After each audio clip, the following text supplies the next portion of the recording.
RK గారు, ఆళ్ళ రామకృష్ణారెడ్డి గారికి సంబంధించి అప్పట్లో జరిగిన ఒక అంశం ఇప్పుడు తాజాగా వెలుగులోకి వస్తుంది. అప్పట్లో ఆయన టిక్కెట్ కేటాయించే విషయంలో జరిగిన పరిణామాల మీద అప్పుడు ఎంపీగా ఉన్న వైవి సుబ్బారెడ్డి గారు చేసిన లాబియింగ్ మీద ఆయన చాలా సున్నితంగా తిరస్కరించారట. ఆసక్తికరమైన చర్చ జరిగిందట.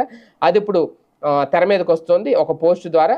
2019-24 మధ్య వైసీపీ అధికారంలో ఉన్నప్పటికీ తనకు తగినంత గుర్తింపు రాలేదు అనే విషయంలో ఆయన తీవ్ర అసంతృప్తితో ఉన్నారు. అందుకే వైసీపీని వదిలి షర్మిల వైపు చూశారనే చర్చ జరిగింది.